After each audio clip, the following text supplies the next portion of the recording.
ሰላም ጤና ይስጥልኝ የቻናል ተከታዮች እንዴት ናቸው? ደህና ናቸው ወይ? ነባሮቹ በላይክ አዲሶቹ ደግሞ ላይክ ሰብስክራይብ በማድረግ አበረታቱኝ። ያው መምጣታቸው አይቀር አይደለም።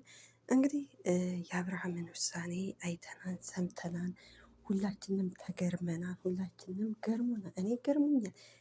በእርግጥ ከሁለቱም ህይወት በመውጣቱ ደስ ይላል። ምክንያቱም አሁን አንዷን ቢመርጥ ወይ ሩታን ወይ ሄርሜላን ቢመርጥ ያው የባሰ ጠብ ይመጣ ነበር። ስለዚህ ከሁለቱ መውጣቱ ደግሞ በጣም ነው ደስ የሚለው እና እንግዲህ ይቺ አዲሷ የአብርሽ አዲሷ ፍቅረኛ የተባለችው እንግዲህ ታስታውስ እንደሆነ እዚህ ቀደም መታ ነበር።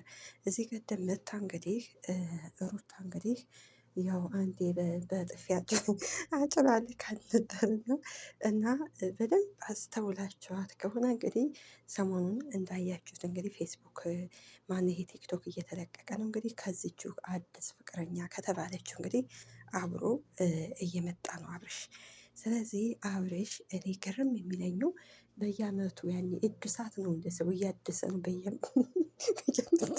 እና በየአመቱ የሚቀያየረው እንግዲህ በየአመቱ በአመት ሩታ ጋሲ እንትን ሲል ከሄርሜላ ደግሞ እንትን ሲል ደግሞ ብያኔ በየአመቱ ነው እንደ ሴት የሚያድሰው ማለት ይቅርታ አድርጉልኝና የአብርሽ አድናቂዎች ደግሞ የሩታ አድናቂዎችን እንዲሁም የሄርሜላን አድናቂዎች ስትሳደቡ ነበረ። ይቅርታ አድርጉልኛል፣ ይቅርታ አድርጉልኝና ሄርሜላ ደግሞ ውሽማው ሳትሆን ልክ እንደ ሩታን ሲፈታ ወደ ሄርሜላ ሄዶ ነበር። ሚስቱ ናት። አንዳንዶቹ ውሽማ ያደርጋችሁ እናንተች።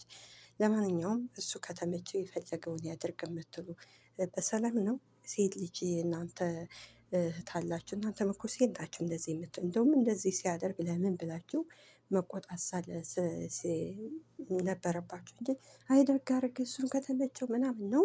እሱን ከተመቸው ብሎ ነገር የለም። ሴት ልጅ እኮ መጫወቻ አይደለችም። እንደዚህ ሲፈልግ የፈለገውን ካገኘ በኋላ ደግሞ ሌላኛዋ ጋራ መሄድ የለበትም። ሲጀመር ልጅቱ አዲስ አይደለችም ሲጀመር ማለት ነው። እንግዲህ እስከ ዛሬ እንግዲህ ዛሬ ስጨነቅም ከሶስት ሴት እየሄደ እውነት ለራሴ ምንድን ነው እንግዲህ ያለ ዛሬ አይታችሁታል። ትዳርም አልፈልግም ያው ፍቅረኛ ነው የምፈልገው። ስለዚህ ሴቶች ወንድ ልጅ ካላገባችሁ ይሄ ፍቅረኛ ምናምን የሚለውን ነገር እምቢ በሉት። ምክንያቱም ለምን መሰላቸው? ከተጠቀምባችሁ በኋላ ማሰላማ ይላቸዋል። ስለዚህ አብርሽ የሚያደርገው ነገር ትክክል አይደለም፣ ለእኔ ትክክል አይደለም። ስለዚህ ወይ አንዳቸውን መምረጥ፣ አለበለዚያ ደግሞ ሴት አልፈልግም እኔ አሁን ላይ ለብቻዬ ነው መኖር የምችለው እኮ ቢል ጥሩ የለውም ነበር። ነገር ግን ምንድን ነው ያለው? እኔ ለራሴ አዲስ ህይወት ጀምሬያለሁ፣ አዲስ ፍቅረኛ ይዣለሁ ማለቱ ጥሩ አይደለም። እንደው እህትና ወንድሙ እውነት እኔ እንጃ እህትና ወንድሙ ምን ይታዘቡት? ቤተሰብስ ምን ይሉ? ወይኔ እኔ እውነቴን ነው አብርሽ አሁን ላይ ባወቁ ወደ ጸበል ይሰዱን ነው የምለው። እውነቴን ነው ወደ ጸበል። በዚህ አሁን ደግሞ ይቺ አዲስ የምትመጣው በእርግጥ አዲስ አይደለችም የቆየናት። እሷ ደግሞ ሌላ ደግሞ ያቺ እሷ ጋር እንትን ሲል ሌላ የወንዶች ትዳር ሲሏቸው አይወዱና ወደ ሌላ ደግሞ ይሄዳል እና ለእኔ ተገቢ አይደለም። ሌላው እንግዲህ የአብርሽ አባት የአብርሽ አባት ትናንትና አይታችሁታልና ሽምግልና ሄዶ ነበረ። ግን ወፈረ ወፈረ ወፈረ በሩታ እድሜ ለሩታ እድሜ ኧረ ተው ቅመሞች ተው ተው። ሩታ ምን አድርጋላችሁ ነው ለሩታ የምትሉት? ኧረ ተው ተው ተው አስተውሉ። አንዳንድ ጊዜ ሰው እኮ ኑሮ ተመችቶት እኮ አይደለም የሚወፍረው። ኑሮን ተመችቶ እውነቴን ነው የወፈረው ሁሉ እኮ ኑሮ ተመችቶት አይደለም። የወፈረው ሁሉ እኮ በልቶ ጠጥቶ አይደለም። በሽታም እኮ ያወፍራል። ኧረ ተው እንደዛ አባት የላችሁም። እንደውም ደግሞ የቡዜ የዴቭ አነሳችሁ ደግሞ አሁን ወደ ማን ዞራችሁ? ወደ አብርሽ አባት ዞራችሁ። የበፊቱን ፎቶ እያመጣችሁ እና የአሁኑን ፎቶ ያመጣችሁ። ያ የልጅነት ሰው እኮ እድሜው እየጨመረ ሲሄድ ሰውነቱም ግዙፍ እየሆነ ሰውነቱም እየጨመረ ነው የሚሄደው እና ስለዚህ አትቀልዱ። ሁላችሁም አባት አላችሁ እና ቤተሰብ መሀል ላይ አትግቡ ለማንኛውም ነገር እና ምን ለማለት ፈልጌ ነው ሲጀመር የወፈረ ሁሉ ኑሮ ተመችቶት አይደለም። የወፈረ ሁሉ እየበላ እየጠጣ አይደለም። የከሳ ሁሉ ደግሞ ሳይበላ ወይም ሳይጠጣ አድሮ ውሎ አይደለም፣ ርቦት አይደለም። በቃ ያ ተፈጥሮ ነው። ስለዚህ እድሜ ሲጨምር ደግሞ ያው ሰውነቱም አንዳንድ ጊዜ የበሽታም እንደዚህ ያደርጋል። ተው እንደዛ አትበሉ፣ ጥሩ አትናገሩ ቅመሞች። ለማንኛውም ነገር እና እንግዲህ አሁን ላይ ሩታም ሄሬሚላም ጠንካራ ጀግና እንደሆኑ ነው የምፈልግ።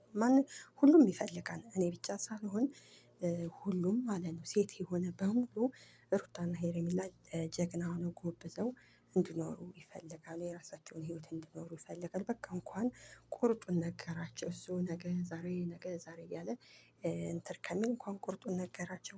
ሩታም እንግዲህ ልጁ ይኸው እንግዲህ ከተወለደ ቆይቷን እስካሁን ብቻዋን ነው የምታሳድገው። እሱ የአባትነት ግዴታውን አልተወጣም። ሄርሜላም እንግዲህ የሚፈልገውን አገኘ። በውሸት እንግዲህ ሲደልላት አብረን እንኖራለን ምናምን ሲላት እንግዲህ በውሸት ምላስ እንደዛ ሲል ነበር የቆየው። እንግዲህ በአመት ያህል እንግዲህ ምንድን ነው ያለው ሩታ ጋር በፍጹም ተፋተናል፣ በጭራሽ እሷ ጋር መሆን አልችልም። ከሄርሜላ ጋር ደግሞ አብረን እየኖርን ነበረ፣ ነገር ግን በፍቅራችን መሀል ብዙ ጭቅጭቅ ምናምን አለበት እያለ ነው። ያ ጭቅጭቅ የበዛበት ምንድን ነው ከሩታ ጋር ስላልጨረሰ ነው። ሩታ ጋር እየሄደ የኔ ፍቅር የኔ ማሬ እመለሳለሁ ይላታል። በጎን ደግሞ ሄርሜላ እንደዛ ስለሚላል እንደዛ ነው ጭቅጭቅ የበዛበት። ለማንኛውም ምን ለማለት ፈልጌ ነው እንግዲህ ይቺ አዲሷ ፍቅረኛ ታውቃለች የአበሽን ባህሪ ሶሻል ሚዲያ ታያለች። ግን ሁለት ሚስት አሉ። በሁለት ሚስት መሀል መግባቷ በጣም ከባድ ነገር እና ሰውን አምናችሁ ስትከዱ በጣም ከባድ ያማል። አምናችሁት ለወደፊቱ አብሬው እኖራለሁ ምናምን ብላችሁ ተስፋ የጣላችሁበት ሰው በመሀል ላይ እንደዚህ ሲከዳችሁ ዝሮ ዝሮ ህመም አለው እና ይከብዳል። እና እኛ ብቻ ሳንሆን በዛሬው አብርሽ እንደዚህ በማድረጉ እህት ወንድሞች ራሱ እንግዲህ ወይ ሩታን ወይ ሄርሜላን ነበር ሁለት አንዱ ይመርጣን ያሉት። ነገር ግን አጅሬ ሳያስቡት እንግዲህ እስካሁን እናንተ አውርታችኋል፣ በእኔ ህይወት ማንም አይገባለ፣ ያው እንደዛ አደረገ። ስለዚህ ይሄ ትንሽ ቆንጠጥ ማለት አለበት። አለበለዚያ ደግሞ ወደ ጸበል እንደዚህ ያለው ሰው በመጨረሻው ላይ አያምርም። ምክንያቱም ሄዶ ያችንም እያስለቀሰ ከዛም መጨረሻው ጥሩ አይደለም። አሁን ለወደፊቱ ትዳር ቢይዝ እንደ ብሎ ሊኖር ነው። እናመሰግናለን። ልቦና ይስጠው። ላይክ ሰብስክራይብ አድርጉ ባይ